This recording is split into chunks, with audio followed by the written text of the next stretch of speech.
Well, we are in the interesting part of the D9 नवांशा लग्न series. क्योंकि अभी तक हमने 10 लग्नों की बात कर ली है, अब हम बात करेंगे 11वें की, जो कि है Aquarius। And Aquarius obviously is the most interesting one out there, apart from Pisces of course। तो ये D9 कुंडली है, ये हमें बहुत सारी चीजें बताती है, आपका हिडन नेचर, इनर पर्सनालिटी, कैसे आप ग्रो अप करोगे लाइफ में, क्या बनोगे, क्या चीजें आपको अच्छी लगती हैं, आपका हिडन स्ट्रेंथ्स कौन कौन सी है, शादी के बाद आप कैसे बिहेव करोगे, ये सारी चीजें हम D9 कुंडली से आपके देख सकते हैं। तो D9 में जो आपका लग्न होता है वो भी आपकी पर्सनालिटी के बारे में काफी कुछ बताता है, इसलिए आज बात कर लेते हैं एक्वेरियस यानी कि कुंभ लग्न की। अगर आपका लग्न कुंभ है, इन दैट केस आप लोग अपने बचपन में बहुत ज्यादा कंफर्टेबल नहीं महसूस करते। चाहे आप बहुत अमीर खानदान में जन्मे हो, चाहे बहुत गरीब खानदान में जन्मे हो, उससे नहीं फर्क पड़ता। अगर एक्वेरियस लग्न है D9 में तो डिस्कम्फर्ट आपको जरूर होगा। डिस्कम्फर्ट की सबसे बड़ी वजह यह होती है कि बचपन में हम हमारी मर्जी के मालिक नहीं होते, हम जो करना चाहते हैं वो कर नहीं सकते। हमें अपने माँ बाप के कहने सुनने में, अपने टीचर्स के कहने सुनने में रहना पड़ता है, उनके बनाए रूल्स में रहना पड़ता है। तो चाहे आप उनके रूल्स को कितने भी अच्छे से फॉलो कर रहे हो, दिल ही दिल में अंदर ही अंदर ना गुस्सा सा आता है, अच्छा नहीं लगता उन रूल्स को फॉलो करना, चाहे वो दुनिया के बेस्ट रूल्स ही क्यों ना हो। लेकिन क्योंकि वो किसी और के बनाए गए हैं, इसीलिए आप उसमें अपना 100% फोकस नहीं दे पाते हो। आप लोग हमेशा यही प्रेफर करते हो कि जो भी हो आपके अनुसार हो, आपकी मर्जी से हो, और आपको जो अच्छा लगता है वो 100% दूसरों से अलग ही होगा, खास तौर पे अपनी फैमिली के लोगों से। बिकॉज एक रिबेलियस स्ट्रीक होती ही है। कई बार हम इसलिए रेबल करते हैं बिकॉज वो चीज हमें अच्छी नहीं लगती जेन्युइनली, और कई बार हम सिर्फ इसलिए रेबल करते हैं क्योंकि ये चीज सब फॉलो कर रहे हैं हमारे घर में। सो वी आर लाइक, अगर ये सबके पास है तो फिर ये मेरे पास नहीं हो सकती, थिंग्स लाइक दैट। इस लग्न में जो जन्मे हुए लोग होते हैं, इनकी खास बात ये होती है कि ये बहुत इंडिपेंडेंट माइंड रखते हैं, बहुत इंडिपेंडेंट थिंकिंग रखते हैं।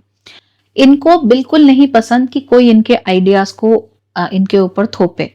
इसीलिए सबकॉन्शियसली धीमे से अगर आप इनको कोई आइडिया समझाओगे तो इन्हें समझ में आ जाएगा। लेकिन अगर आप कोई आइडिया सोचते हो कि मैंने कहा है इसलिए तुम्हें करना चाहिए, वहां पर उस आइडिया से बैकआउट कर जाएंगे, वहां पर ये उसको मानेंगे नहीं। तो ये बहुत कॉमन ट्रेट एक्वेरियस लग्न में हमें देखने को मिलता है। परसेप्शन पावर इनकी बहुत अच्छी होती है। कमरे में क्या चल रहा है, कौन व्यक्ति क्या सोच रहा है, ये बहुत इजीली ये लोग पता लगा लेते हैं। केयर नहीं करते वो अलग बात है, दे सिंपली डोंट केयर, बट पता इन्हें जरूर चल जाता है। कोई भी बात जो है वो बोलने से पहले ये जनरली सोचते नहीं है, they will just speak out. अगर इन्हें लगता है कि ये बात बोली जानी चाहिए तो वो लोग ये बात जरूर बोलेंगे, चाहे आपको बुरा लगे, चाहे आपको भला लगे, चाहे आपको अच्छी आपके लिए वो चीज लेकर आए, चाहे खराब चीज लेकर आए, चाहे उसकी वजह से सब उसके दुश्मन क्यों ना हो जाए कुंभ वाले के, उन्हें कोई फर्क नहीं पड़ता, वो तो बात बोल के ही रहेंगे अपनी, क्योंकि उनको लगता है कि मुझे अपना ओपिनियन शेयर करना चाहिए। अब इस वजह से कुंभ राशि वाले या कुंभ लग्न वाले D9 में ये कई बार मुसीबतों में भी फंस जाते हैं, क्योंकि जब जहां पर जो नहीं बोलना होता तब वहां पर वो चीज वो बोल देते हैं, और बोलते भी ऐसे एकदम धड़ाम से बोलते हैं कि सामने वाला प्रिपेयर्ड तो होता नहीं है उसके लिए। तो आप अगर अच्छी चीज भी बोल रहे हो, अच्छी बेहतरीन चीज भी बोल रहे हो, तो वो बोलने का तरीका अक्सर खराब होता है। अगर इन दैट केस आपके D9 में राहु ही पहले घर में बैठे हुए हैं, एक्वेरियस राइजिंग है एंड राहु ही पहले घर में बैठे हुए हैं, इन दैट केस क्या होता है ना, आपकी जबान ज्यादा हार्श हो जाती है। So the way you present yourself is very harsh, और उसमें आपकी जो सुनने की क्षमता होती है वो काफी कम हो जाती है। तो सामने वाले ने A बात कही, लेकिन आपने उसका थोड़ा सा ऊपर नीचे B सुन लिया। ओके, तो आपने B सुन लिया तो आप फिर B पे रिएक्ट कर रहे हो, लेकिन जो सामने वाले ने A कहा है वो आपने सुना नहीं, उस पर आपने ध्यान नहीं दिया। तो ये जो समस्या है, ये जो प्रॉब्लम है, ये हमें अक्सर देखने को मिल जाती है बिकॉज ऑफ एक्वेरियस। तो इसीलिए आपको जो भी बात बोल रहे हो थोड़ा सा सोच समझ के बोला करो, थोड़ा थम के, थोड़ा रुक के बोला करो। हर चीज बोलने वाली नहीं होती, हर चीज हर जगह पे बोलने वाली नहीं होती, और सही से सही चीज को भी गलत से गलत तरीकों से बोला जा सकता है। इसीलिए आप कोशिश करो कि आप सही चीज को गलत तरीके से गलत समय पर ना बोलिए, क्योंकि इससे आपके रिश्ते बहुत खराब होते हैं, आपकी इमेज बहुत खराब हो जाती है। और उसके बाद फिर लोग they don't want to be friends with you, they don't want to come close to you, और कहीं ना कहीं आप ना एक तरह से आउटकास्ट हो जाते हो। And this happens very frequently with people जिनके D9 में एक्वेरियस होता है। वैसे अगर कुंभ लग्न है तो फिर भी समझ जाएंगे, लेकिन अगर D9 में आपका कुंभ लग्न है, in that case you simply don't know what you're saying, why you're saying, and when you're saying it, and to whom. Be very careful when you're communicating with people. इनके साथ प्यार is a bit difficult, a bit tricky. अगर आप इन्हें प्यार करते हो, highly likely कि ये लोग आपकी तरफ कोई खास इंटरेस्ट दिखाएंगे नहीं, they really don't show any interest. उल्टा ये क्या करते हैं, उल्टा ये आपसे दूर दूर भागते रहते हैं। तो इनको वो जो गेम्स होते हैं वो खेलना बहुत अच्छा लगता है। सामने वाला भी अगर उन गेम्स में पार्टिसिपेट कर रहा है तो ठीक है, अदरवाइज फिर ये ज्यादा इंटरेस्ट दिखाएंगे नहीं बहुत लंबे समय तक। और अगर इन्हें मालूम है कि आप इन्हें प्यार करते हो तो इनका पहला जो रिएक्शन होता है वो दूर भागने वाला ही होता है, पास आने वाला नहीं होता, क्योंकि ये इमोशनल इंटीमेसी से थोड़ा डरते हैं। They are scared of that. उनको लगता है कि अगर मैं किसी के साथ हूं या मैं किसी के साथ हो गया तो मेरी इंडिपेंडेंस खत्म हो जाएगी। अगर मेरी इंडिपेंडेंस खत्म हो जाएगी तो मैं एक इंडिविजुअल नहीं रह सकता, मैं सोच नहीं सकता या मैं सोच नहीं सकती, या मेरे साथ कोई प्रॉब्लम हो जाएगी, या देखो ना उसकी शादी कितनी खराब है, उसका रिलेशनशिप कितना खराब है, कहीं मेरे साथ भी ऐसे ही हो गया तो they are very very scared when it comes to to love in general. तो प्यार का सवाल इनकी जिंदगी का सबसे खतरनाक सवाल होता है, शादी का सवाल इनकी जिंदगी का सबसे खतरनाक सवाल होता है। And they become very nice husbands and wives, very traditional sort of husbands and wife. तो अगर आपकी कुंभ D9 लगने वाली वाइफ है, she is going to be a very typical wife, very typical wife. और अगर आपके D9 कुंभ लगने वाले हस्बैंड हैं, they are going to be very typical husbands. उनको लगता है कि मैं प्रोवाइडर हूं, सारी चीजें मुझे अपने सर पे लेनी चाहिए, सारी जिम्मेदारियां मुझे उठानी चाहिए। अगर पत्नी है D9 कुंभ वाली, तो वो सोचेंगे कि नहीं, पत्नी होने के नाते मेरा काम है कि मैं अपने हस्बैंड को इमोशनली सपोर्ट करूं। सो जब ये शादी करते हैं या जब रिलेशनशिप में आते हैं ना, तो ये सबसे ज्यादा ट्रेडिशनल रोल उठाते हैं, सबसे ट्रेडिशनल रोल। लेकिन जब सोचते हैं शादी के बारे में या प्यार के बारे में, उस समय पर ये एकदम रिबेल होते हैं कि यार नहीं, ऐसा नहीं हो सकता, मैं तो इंडिविजुअल हूं, हम तो साथ नहीं हो सकते, ये मुझे परेशान करेगा, परेशान करेगी। सो ये एक तरीके का फिकल माइंडेडनेस आपको देखने को जरूर मिलेगी कि जब सोचेंगे तो रिबेल सोचेंगे, और जब करेंगे the most traditional out there, and this happen. तो आपको जितना ट्रेडिशनल हस्बैंड एंड वाइफ चाहिए, आप D9 एक्वेरियस वालों से शादी करो, वो आपको बिल्कुल प्रॉपर एक्सपीरियंस देंगे of a very traditional spouse. Now but जब प्यार की बात आ जाती है, वहां पे फिर ये थोड़ा दूर दूर भागते हैं, दूर दूर हो जाते हैं। अगर ये रिलेशनशिप में भी आ जाएं आपके साथ, तो ये अपने प्यार को शुरुआत में कम से कम बहुत ज्यादा जताते नहीं हैं। इनका मन चाहे कितना भी कर रहा हो कि आपको बिल्कुल हक कर लें और they feel happy with you, उसके बाद भी ये थोड़ा थोड़ा पीछे हटेंगे।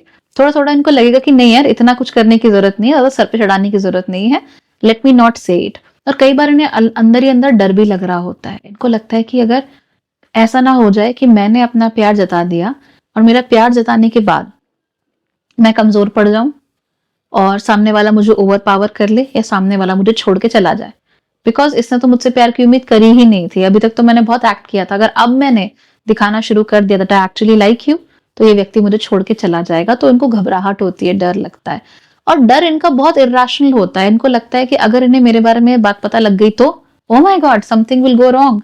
जैसे कि I snore, right, you can say I snore, like अरे अगर इसे पता लग गया कि आई स्नोर तो क्या होगा। Well, a lot of people snore, I think everybody snores, so there is no point. But ये इस छोटी सी बात को लेके डरेंगे। इनको ऐसा लगा कि अरे मैं तो इनके सामने इतना बढ़िया सा बन के आता हूँ, आर यू श्योर इनको मुझे ब्रश करते हुए देखना है?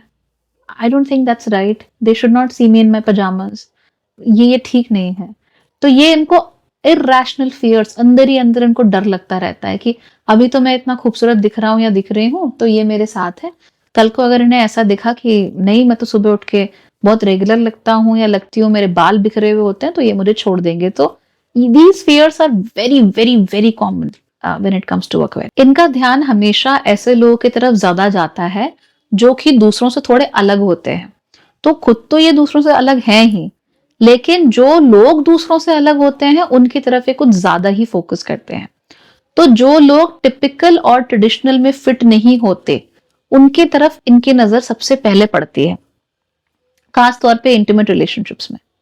अगर इनके परिवार में एक ही तरह के, मान लीजिए लड़का है, एक ही तरह की स्त्रियां हैं सारी की सारी, जितनी भी इनकी भाभियां हैं, मम्मी, चाची, ताई, सब एक ही तरीके की हैं, तो इनकी नजर उस लड़की पे जाएगी जो कि इनसे बिल्कुल अलग होगी automatically, right? So they will focus on her. ठीक वैसे ही लड़कियों में भी आप देख सकते हो, अगर इनके घर में ज्यादातर लोग एक ही जैसे हैं, सारे पुरुष एक ही जैसे हैं लगभग, तो फिर इनकी नजर जाएगी किसी ऐसे पे जो बिल्कुल ही अलग हो, बिल्कुल ही यूनिक हो, टैटू वैटू बना रखे हो। तो घर पे सारे लोग क्या हैं, सरकारी नौकरी करते हैं, चुपचाप से रहते हैं, पैंट शर्ट पहनते हैं, संभल संभल के खर्चा करते हैं। फिर इनकी नजर जाएगी वो टैटू वाले लड़के पे जो बाइक चलाता है और एकदम गॉथ एस्थेटिक बना के रखता है अपना, और जो कहता है कि दुनिया क्या है, पैसा क्या है, हाथों का मैल है and all that. They get excited, they get interested in that kind of a person. खास तौर पे ऐसे लोग जिसको सामान्य लोग कहेंगे कि इससे दूर रहो, यहाँ मत जाओ, ऐसे लोगों की तरफ इनका अट्रैक्शन कुछ ज्यादा होता है। ऐसा नहीं कि हर बार ही होता है, बट ऐसे लोग खास तौर पे जब एक्वेरियस राशि वाले छोटे होते हैं, उम्र कम होती है, तब उनकी तरफ वो ज्यादा अट्रैक्ट होते हैं। कई बार अगर D9 में एक्वेरियस राइजिंग हो, they fall for people who have a reputation for bad relationships. मतलब ये एक स्टैंड आउट फीचर होता है D9 एक्वेरियस का। तो अगर आपको मालूम है कि आपके ऑफिस में कोई व्यक्ति है, उसकी रेपुटेशन ही है कि उसका रिलेशनशिप 6 महीने से ज्यादा चलता नहीं है, they may be good looking, okay, and they are always good looking, because Aquarians को they don't like average people, they like good looking people. तो ये क्या सोचते हैं उस समय पर कि अच्छा ऐसा क्या है, इसका मतलब this person has, you know, they are interesting. इतने सारे लोग अगर इनके प्यार में पड़ गए हैं तो कुछ तो खास होगा, तो इनके ऑटोमेटिकली नजर वहां चली जाएगी। कोई लड़का है मान लीजिए, उसकी रेपुटेशन ही ऐसी है कि आज तक कोई रिलेशनशिप ही नहीं टिका, एक्वेरियस लड़की उसको तरफ देखेगी। अगर कोई लड़की ऐसी है जिसकी रेपुटेशन ही है ये कि इसके बॉयफ्रेंड नहीं टिकते हैं, हर 2 महीने में रिलेशनशिप टूट जाता है, फिर बहुत ड्रामा होता है, फिर 6 महीने बाद there is a new boy, तो फिर जो एक्वेरियस D9 वाला लड़का होगा उसकी नजर वहां जाती ही जाती है।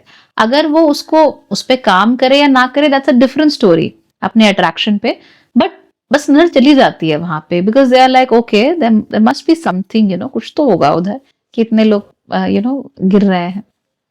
यहां से इनको बहुत सावधान रहना चाहिए, क्योंकि देखिए वैसे तो हम पता नहीं लगा सकते कि कौन व्यक्ति किसके साथ टिक जाएगा, कौन व्यक्ति किसके साथ सेटल हो जाएगा, और किसी व्यक्ति के रिलेशनशिप्स पुराने क्यों टूटे हैं। बहुत सारी वजह हो सकती है जिसकी वजह से रिलेशनशिप टूटे हों पास्ट में, लेकिन अगर बार बार किसी के रिलेशनशिप्स टूट रहे हैं तो फिर कोई वजह होती है, कोई ऐसी प्रॉब्लम होती है जिसपे काम नहीं किया गया होता।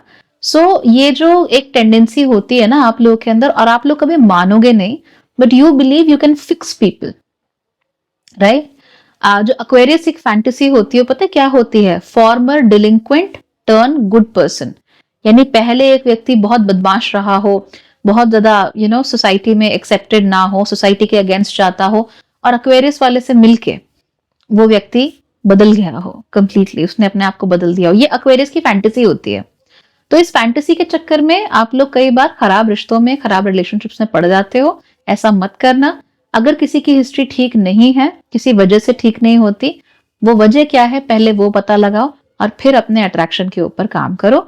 Do not jump into a relationship because you think you can fix somebody और because you think that they are very exciting. अगर आपके पार्टनर D9 एक्वेरियस लग्न वाले हैं तो आप कभी इनके पीछे मत भागना। जितना आप इनके पीछे भागोगे उतना ये आपसे दूर चले जाते जाएंगे, क्योंकि इनका self confidence in terms of love थोड़ा सा कम होता है और ये घबराते भी हैं। इसलिए आपको करना ये चाहिए कि जब भी ये लोग you know you are in a relationship या आप इनके पास जाना चाहते हो, बिल्कुल नॉर्मल रहो इनके साथ, बिल्कुल नॉर्मल रहो और इनको अपने पास आने दो। So keep sharing things about you with them and let them come to you. इनसे मत पूछो तुम क्या, don't ask too much things about them. फिर वो आपकी तरफ ज्यादा अट्रैक्ट होंगे, फिर वो ज्यादा कंफर्टेबल आपके साथ फील करेंगे और फिर ही वो ओपन अप होंगे आपके साथ। अदरवाइज अगर आपने इंटरव्यू के क्वेश्चंस की बाढ़ लगा दी इनके सर पे, या फिर आप बहुत ज्यादा इंक्विजिटिव हो रहे हो इनके बारे में, इनकी लाइफ को लेकर, तो फिर ये आपसे दूर ही भागते चले जाएंगे और हो सकता है कि आपका फिर कभी सीन इनके साथ सेटल ही ना हो। इसीलिए when you are with somebody like that you have to be extremely patient. Generally आपको ये लोग काइंड होंगे, जरूर मिल जाएंगे। इनके अंदर सेंस ऑफ जस्टिस बहुत ज्यादा होता है, तो ये कभी किसी के साथ अन्याय होता हुआ नहीं देख सकते हैं। एम्बिशन इनके अंदर पूरा होता है, लेकिन एक यही चीज के टॉप पर पहुंचने के लिए इतने लालायित नहीं होते। So they are not going crazy कि अरे मुझे तो सीईओ या बोर्ड मेंबर ही बनना है। They are not like that, they are happy with achieving things that they want to achieve. But दुनिया ने जो डिसाइड किया है कि ये अचीवमेंट का मापदंड है, उस पर ही अपने आप को फिट करना पसंद नहीं करते हैं जनरली। इसीलिए आप देखेंगे कि जो भी एक्वेरियंस दुनिया के सेट किए हुए मापदंडों के पीछे भागते रहते हैं, खासतौर पे सक्सेस के मापदंडों के पीछे, वो एक्वेरियंस उतने ही दुखी होते हैं। स्वभाव से ही अक्सर आपको थोड़े से फिकल दिख जाएंगे। They take a little while to come into their own element.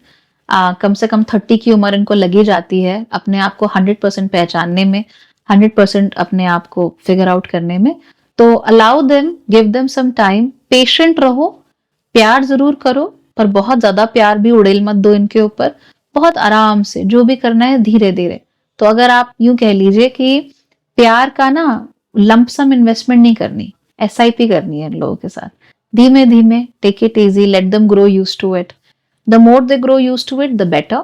And अगर आपने सारा प्यार एक ही डेट में उनके सर पे उड़ेल दिया, बस हो गया फिर तो फिर नहीं होने वाला कुछ। ओके और अगर आप बहुत रूखे रहोगे फिर तो फिर भूल ही जाओ। दो रूखे लोग एक साथ कुछ नहीं कर सकते, ठीक है। So be very careful with these things, and if you are an Aquarius, be extra careful. Alright, bye bye everybody, take care.